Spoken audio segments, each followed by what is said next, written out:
जन विश्वास बिल, अब मुझे लगता है कि इस बिल को मुझे अब पढ़ाना नहीं चाहिए, बट हम लोग 2 बार 3 बार पिछले 1 महीने में इस न्यूज़ को डिस्कस कर चुके हैं, जन विश्वास बिल को।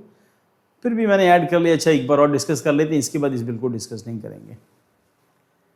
Parliament of India passed Jan Vishwas Amendment Provision Bill 2026, significantly expanding the country's ongoing effort to reduce criminalization on regular laws. छोटे मोटे क्राइम के लिए अब उसको क्राइम की कैटेगरी में नहीं रखेंगे, जुर्माना लेके छोड़ दिया जाएगा। इंट्रोडक्शन क्या है? जन Vishwas bill is comprehensive legal reform aimed at rationalizing criminal provisions across multiple legislation. It built upon earlier Jan Vishwas Act 2023, which amended 183 provisions in 42 laws. The 2026 version greatly expanded the effort. 784 provisions amended and 79 central laws इसके अंदर cover किए गए। इसका मतलब पहले से जो Indian system के अकॉर्डिंगली अंग्रेज़ों के ज़माने से जो लॉ चले आ रहे थे, मैंने प्रीवियस क्लास में भी आपको बताया था कि अगर आपको सड़क के ऊपर 20 रुपये से ज़्यादा पड़े मिलते हैं और अगर आपने उसको उठा के जेब में डाल लिया तो पुलिस आपको अरेस्ट कर सकती है। उसके बाद पुलिस आपको कोर्ट लेके जाएगी, बाकी कोर्ट की मर्जी है, आपको जमानत दे दे या छोड़ दे या फिर पुलिस रिमांड दे दे। ठीक, इसका मतलब अगर आपको कहीं 50 या 100 रुपये पड़े मिले और आपका पड़ोसी नहीं चाहता कि आप इंटरव्यू में जाएं, आपके घर के बाहर 100 रुपये फेंक के चला गया, और पहले था, अब बंद हो गया, ये पहले यही था, अगर 100 रुपये फेंक के चला गया और उसने केस रजिस्टर कर दिया कि जी इसने 100 रुपया उठा लिया है, और लॉ यही कह रहा है, पहले था ये लॉ, अब खत्म हो गया, लॉ यही कह रहा था कि 100 रुपये इसने जेब में डाला, अब इसको पुलिस में भेजना पड़ेगा। अंग्रेज़ों के ज़माने से चला रहा लॉ, अब वो खत्म कर दिया गया है।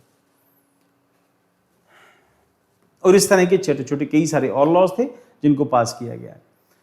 The reform signals transition from punitive legal regime to the trust based regulatory framework.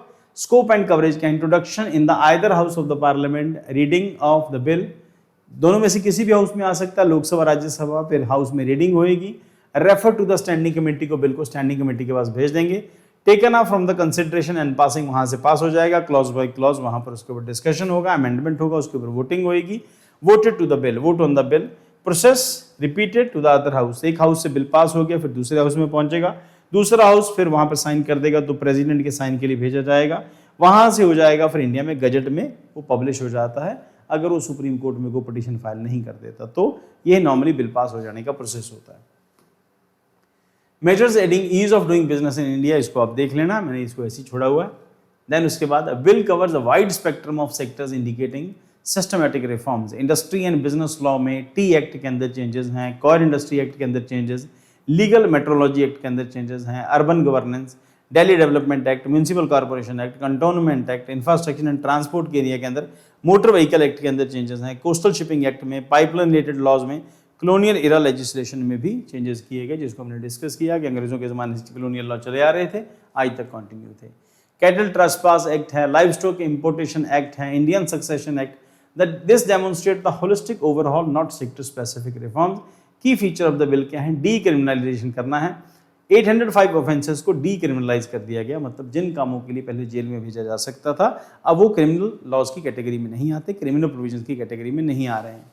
Then उसके बाद imprisonment replaced with monetary penalties, इसका मतलब जुर्माना लगा के छोड़ देंगे या फिर वार्निंग देके छोड़ दिया जाएगा। Omission of redundant offences, 125 obsolete provisions जो खराब हो चुके थे, आउटडेटेड लॉज थे, उनको रिमूव कर दिया गया है। Many offences already covered under भारतीय न्याय संहिता के अंदर ज़्यादातर जो हैं वो प्रोविजंस कवर हो चुके हैं।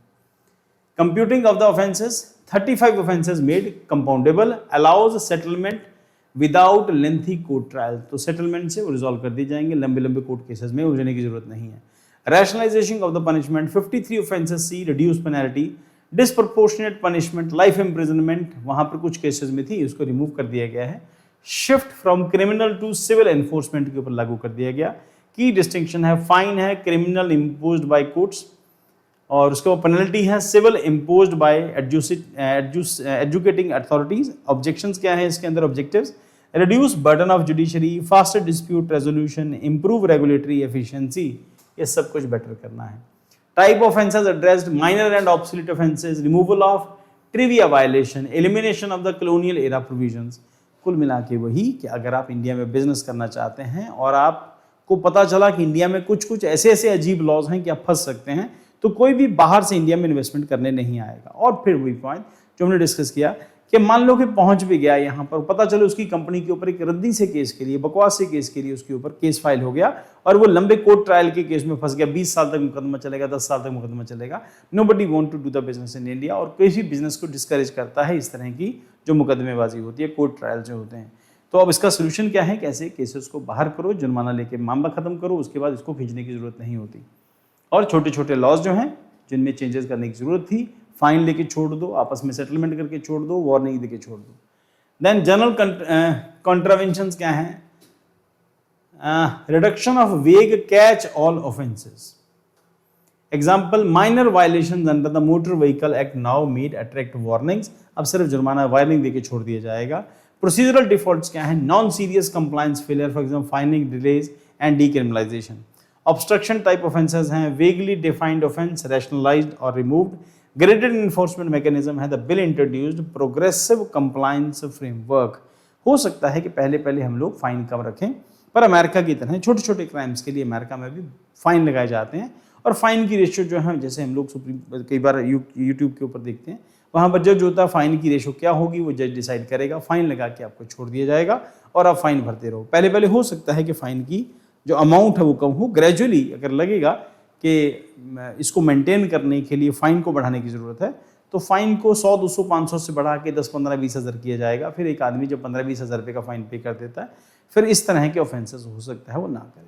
ठीक,